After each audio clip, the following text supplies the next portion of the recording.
Sjáum hvað hann segir, maður ársins. Góðan daginn hér. Sigríður Pálína, hún við? Gæti hún koma að hitta okkur hérna aðeins? Við erum frá Víkurfréttum og lesendur og við vorum að kjósa þið mann ársins til hamingju. Oh my god. Gjörðu svo vel. Til hamingju. Vel gert. Við erum ekki að grínast. Í alvöru? Maður má ekki vera klökkur. Guð minn góður. Vá, takk fyrir. Já, þú ert vel að þessu komin. Það er alveg ljóst að þú ert búin að vera með frábært comeback til Suðurnesja núna á nokkrum árum. Bæði í þínu eigin apóteki og hjá öðrum á undan. Þannig að Suðurnesjumenn voru ekki nokkrum af með það. Þú væri maður ársins 2022. Ertu ekki að grínast? Ekki grín. Takk fyrir, vá, takk fyrir. Vel að þessu komin, Sigga Palla. Takk fyrir, Eru þið ekki sammála því? Jesús minn. Jæja, þetta er skemmtilegt. Vá, gaman, sko. Vá, ég á bara ekki til orð. Vá, hvað ég gleð. En það eru samt margir Suðurnesjumenn sem eiga mörg orð og þeir eru búin að vera hrósaðir eftir að þú opnaðir hérna Reykjanes apótek fyrir núna, 6 árum síðan, 2017. 2017, já. En áður við förum inn í það að segja okkur aðeins svona hvernig var þetta í upphafi? Fórstu að læra lyfjafræði kona? Já, ég er Njarðvíkingur og var í grunnskóla Njarðvík og svo fjölbrautaskóla Suðurnesja. Svo eftir það nám þá var það spurning hvert maður ætti að fara og ég var svona hlynntar raungreinunum en Sveinbjörn Gissurason sem er ári eldri en ég, hann fór í lyfjafræði og hann sagði bara, af hverju kemur ekki bara í lyfjafræði? Það er eiginlega alveg svo efnafræði líffræði. Og þá einhvern veginn, það er eiginlega honum að þakka að ég fór í lyfjafræðinámið. Já. Og eftir námið þá varstu búin að vera að vinna á nokkrum stöðum? Já, það er mitt. Mest í apóteki, eitthvað rannsóknastofu. En já, Svo fórstu út tíma? Já, til Noregs, já. Varstu að vinna þar við yðnina? Já, ég var sko formaður lyfjafræðingafélagsins á tímabili og það háði mér að kunni ekki að rífast á Norðurlandamáli og það vantaði svo lyfjafræðing í Noregi. Þannig ég sló til og fór það þangað 2004 og svo var ég svona annan fótinn þar í alveg 9 ár. Af og til kom heim á milli en svo þannig ég hef 3 sinnum verið apótekari þar og opnað nýtt apótek þar líka. Og svona það var skemmtilegt og svona öðruvísi góður samanburður og svona mikilvæg endurmenntun finnst mér að hafa gert það. En það er svolítið forvitnilegt að ég að spyrja þig er eitthvað munur á að vera apótekari þar eða á Suðurnesju, á Íslandi? Sko, er eitthvað munur á þjóðunum? Regluverkið er alveg það sama og þjóðirnar eru líkar þannig það er eiginlega bara hægt að spegla sig alveg í því.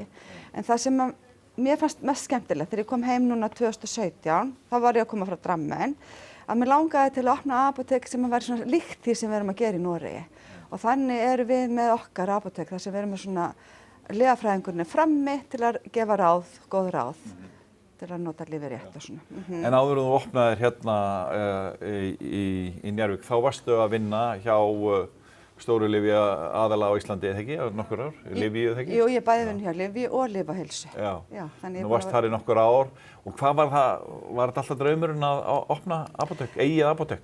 Sko. Gríðarlega hörð samkeppni? Já, það var nú eiginlega það að mér langaði bara að koma heima því með hesta á Íslandi og svona.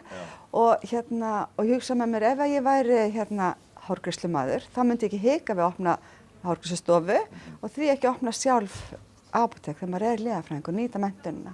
Og ég var ekki með neina sérstakar væntingar, ég hugsaði mér bara að búa til vinnu fyrir mig og þá sem yrði að vinna með mér. En svo bara hafa móttökurnar verið svo góðar að við höfum alveg getað leikið okkur. Og það sem við höfðum svona mikið að leiðarljós í upphafi var að hafa þetta allt svona náttúruvænt.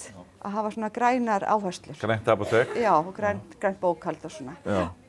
Og segðu okkur aðeins meira frá því, hvað Hvað var það bara svona eitthvað í þér sem að... Já, og sonur minn Björn, hann var mikið með mér í þessu og hann hafði, hann er prímus mótorinn af þessu græna, eða við saman svona. Já. Þannig við nýttum allt sem við gátum notað og allt það sem við keyptum nýtt að það var þá með þessu grænum formerkjum að leiðarljósi og eins með það vörur sem eru með til sölu að reynum að hafa það þannig. Hvað, 4 apótek eða eitthvað á Suðurnesjum þegar þú opnar? Já. Þannig varst ekkert að pæla í því? Fannst þetta ekkert vera, var ekki komið nóg apótekum á svæðinu? Jú, auðvitað, mér langaði bara einhvern veginn að láta drauminn rætast með þessar lyfjafræðilegu ráðgjöf. Já. Þetta með sko lyf án skaða, við sem að taka lyfin rétt. Já. Og þá einhvern veginn, þetta hefur bara gengið vel og það er náttúrulega að því að móttökurnar hafa verið svo góðar. Ég er náttúrulega mjög þakklátt fyrir það. Já. Annars væri þetta ekki neitt. Já, þú fékkst mjög sterk viðbrögð eftir að þú opnaðir og þú varst að veita ofur þjónustu, getum við sagt. Þú varst að veita mjög góða þjónustu. Utan opnunartíma, fólk að vera að leita til þín. Sko í gamla daga þá var það alltaf, og í lyfjalögunum er það þannig að maður apótek eigi að vera aðgengileg alla sólarhringinn í raun og veru. Og það var alltaf svolítið áður fyrir að maður gat alltaf hringt í apótekarann ef maður vantaði. Og ég kannski hugsaði, ég hafði líka samband við heilsugæsluna og reyndi að hafa þá opnunartímann í stíl við vaktina þar. Þannig ég myndi að minnst reyna að dekka þjónustuna á staðinu, þannig að fólk þyrfti ekki að fara til Reykjavíkur til þess að sækja nauðsynleg lyf. Og svo er það bara ekkert nema sjálfsagt að hlaupa til ef að vantar utan opnunartíma. Og svo við hugsaum flugvöllinn, að þá er náttúrulega líka að við erum svo stórt svæði að fólk kemur kannski hingað og hefur suður eftir og þá er eins og insúlínlyf eða flogaveikilyf og annað sem er mikilvægt að... Já, áður fyrir frí eða... að þá skiptir náttúrulega ekki máli hvað klukkan er. En og það hefur þetta er búið að ganga mjög vel og þetta hefur virkilega skemmtilegt. Það hefur aldrei verið neitt of, ég er aldrei kölluð út nema að sé þurfi. Já, en hefur það verið talsvert það? Og hvernig gerir þið það? Það að skipta þið á milli ykkar? Nú ertu með svolítið að starfsfólki eða er eigandinn alltaf að hlaupa eða sonuðinn?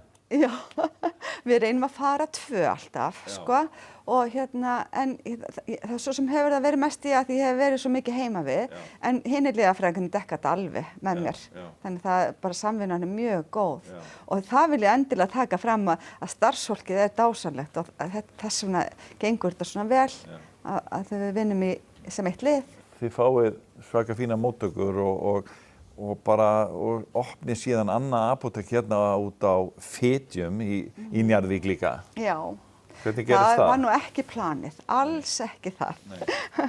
En þeir sem voru hér fyrir, þeir höfðu lokað apótekinu og það var haft samband við okkur og við vorum beðin að opna hér.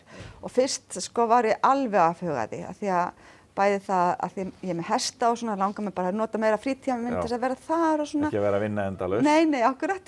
En þú veist, og njóta bara og bara hitta apótekið líka bara mjög gott, sko. En svo var þetta pínu freistandi og ég laði þetta fyrir samstarfsfólkið mitt af því að við erum svona margir lyfjafræðingar og með vistamenntun og arkitektamenntum og sálfræðimenntun og við erum skemmtilegur hópur að unga fólkið það var sko til í að opna. Já. Og Magdalena sagði strax ég skal vera lyfsælinn og Björn er framkvæmdastjórinn og svo eiga þau þá stóra hlut, unga fólkið á stóra hlut í apótekinu á Fitjum. Og þá lít ég svona meira á þetta svona sem verkefni þannig að það er bara starfið í heimabyggð og svo læri ég af unga fólkinu.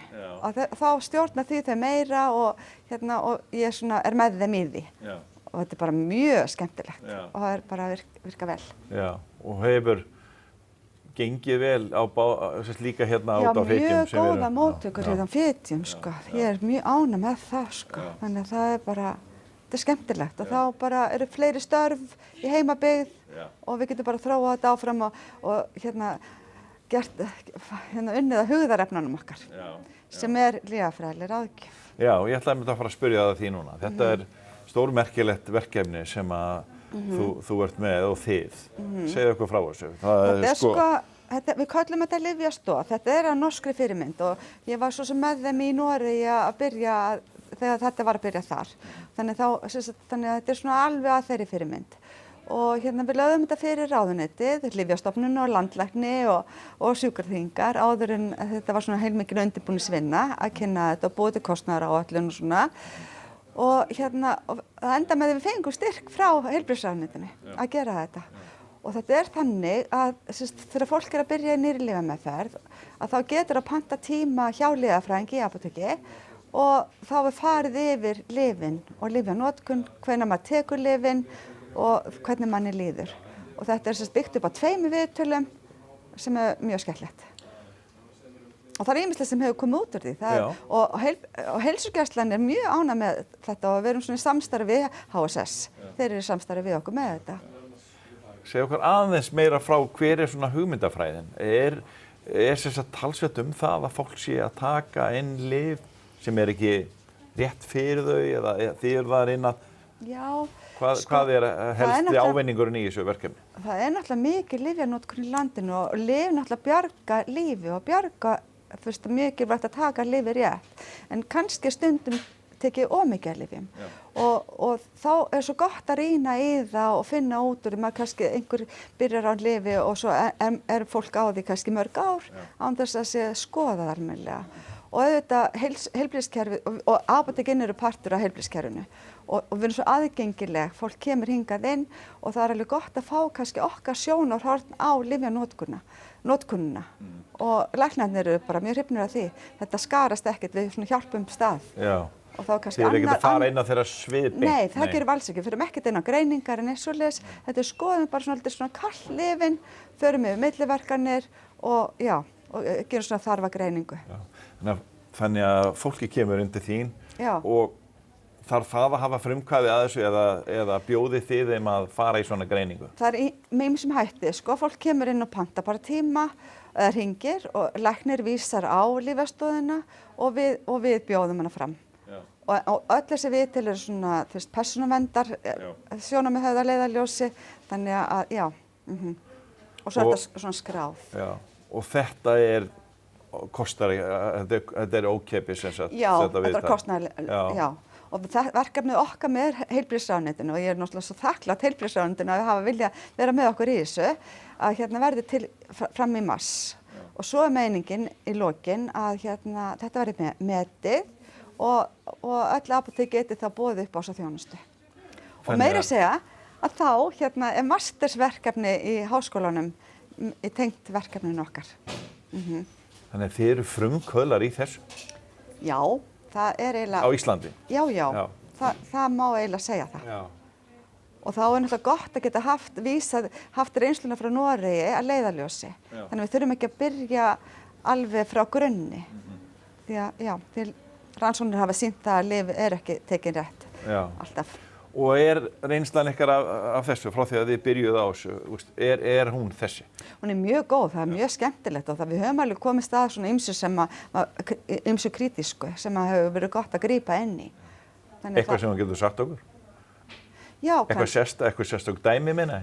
Já, kannski eins og þetta náttúrulega, eins og kannski einstaklingar sem eru kannski að taka lyf, einstaklingur sem var að taka lyf, mörg lyf og var alltaf með svo háan blóðþrýsting og fór að endurtekið til læknis og enginn skildi og hann leysti út lyfin sín, þannig að það var ekkert sjáanlegt í apótekinu annað en allt væri með feldi, svo kemur hann í viðtal til okkar og við mælum hann og hann kemur með lyfin sín að þá átti hans ekki á því, hann tók aldrei blóðþrýstingslyfið sitt. Hann vissi ekki að það væri blóðþrýstingslyfi. Þannig að það kemur ekki ljóst fyrir viðtalinu okkar að hann hafði aldrei tekið þau lyf. En það kom hvorki fram hjá lækni né í venjulegri afgreiðslu í apóteki. Það var bara misskilningur á því og þannig að það var bara gott að við komumst að því. Já. Og einhver sem var á blóðþynningalyfi til lengri tíma og var með marbletti og átti bara að vera tímabundið af blóðþynningalyfinu en þá hafði einhvern veginn ekki verið gleymst að taka það af. Og þá við vísum náttúrulega alltaf til læknis og þetta samstarfsverkefni þannig að þetta alltaf samstarfi við læknana og hjartalæknir hringdi bara strax og bað okkur að taka þetta lyf af og að við komum átt að hætta að því. Og það var líka, þú veist, þá var ekki vegna þess að fólk færi ekki til læknis, en það ágætt að setjast niður í apóteki og rýna aðeins í lyfinu, því það kemur svona annað sjónarhorn á lyfjameðferðina. Nú þeir eru búin að vera á nokkra áratugi í bransanum, getum við sagt. Finnst þér hafa orðið mikil breyting svona í apótekinu, þú veist, svona miðað við, þegar þú varst ung stelpa og fyrir síðan að vinna við þetta og svo núna á nokkrum árum seinna. Finnst þér hafa orðið mikil breyting? Já, í raun og veru gríðarleg breyting, sko. Af því að þegar ég útskrifast, þá vorum við að blanda lyf. Og við vorum náttúrulega búið til mixturur og krem, svona almennt séð í flestum apótekum. Svo var ég var nemi og vann aðeins í Reykjavíkur apóteki, þar vorum við að slá töflur og gera augndropa í steriliseraða augndropa. Þannig að það var bara lab á yfirhæðinni og svo vorum við að blanda eftir forskriftarlyfjum lækna, bæði stíla, pillur og mixturur. Þannig að ég auðvitað sakna ég þess. Ég myndi alveg vilja bæta því inn í flóruna hjá okkur. En auðvitað núna fókusum við á ráðgjöfina og mér finnst að ráðgjöfin kemur við staðinn fyrir það. Þess vegna vilja lyfjafræðingar vinna í apótekum til þess að veita góð ráð. Og mér langar svo til að sjá það gerast almennt séð. Að lyfjafræðingurinn sé frammi, hann sé í raun og veru sem að fólk hittir fyrst. Þannig að, En það væri mjög gaman. Það ekki næsta skref. Opna lab. Þannig við getum bara búið til krem og mixturur. Það væri mjög skemmtilegt. En svo hefur sjálfvirk. Og á Suðurnesjum, sko. En þetta hefur náttúrulega afgreiðslan hefur breyst líka, ekki? Það þið eru komin með meira vörum og eitthvað svona sem að viðskiptavinur getur náð sér í sjálfur og koma bara á kassa. Já, akkurat. Það er bara skemmtilegt. Góð viðbót. Þá bara reyna að hafa vöruúrvalið svona í stíl við það hugðarefnið. Hvernig horfirðu svona til framtíðar með þetta? Ég myndi vilja sjá, þú veist, náttúrulega meir lyfjafræðileg ráðgjöf í öllum apótekum, þar sem fólk getur komið inn í apótek og panta viðtal, svona markvisst, það sem er skráð og í samvinnu við heilsugæsluna. Ég myndi vilja sjá jafnvel að því til dæmis þegar við tala um COVID og bóluefni, að það verði hægt að fá bólusetningar í apótekum, að lyfjafræðingar taki þátt í því í samvinnu við heilsugæsluna. Helst það og kannski jafnvel að því að það er svona skortur á heilbrigðisstarfsfólki og læknum og mikið álag alls staðar, að við gætum jafnvel tekið þátt í, þú veist, að brúa bilið þegar fólk er kannski í neyð og það vantar lyfseðil og næst ekki lækni, að við gætum kannski fengið að endurnýja lyfseðla fyrir fólk þar sem að sést að hvað fólk er að taka.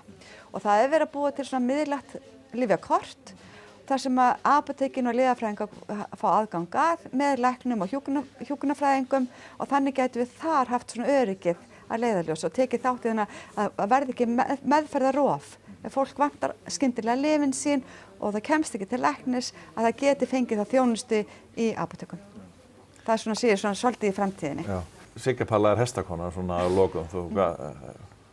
Ertu dugleg? Í hesthúsinu? Ég er allan búin að taka inn og ég fór í morgun og gaf. Fyrir á mótnan að gef og svo bara koma sér í ganga að ríða út, sko. Það er nú fyrir að birta aðeins að verða betra veður. En þeir voru teknir inn núna milli jól og nýjárs, hestarnir. Þannig að það er mjög gaman og góð aðstæða hérna upp á Mánagrund. Virkilega skemmtilegt. Ferðu ofta á hestbak? Ég myndi alveg vilja fara oftar, sko. En maður reynir að fara nokkrum sinnum í viku og svo kannski hestaferð á sumrin. Og stundum að smala. Hvað er þetta með samband mannsins við hest? Ég hef einu sinni farið á bak og mér fannst það alveg magnað. Þannig að þetta er svo gaman. Þetta eru bara mikli vinir manns, sko. Svo kynnist maður bara hestunum og þeir eru bara sinn persónuleika, sko. Þannig það er bara ígildi þess að fara til góð sálfræðings að fara í hesthúsi, sko. Góð lokaorð. Takk fyrir og til hamingju. Takk fyrir kærlega. Takk.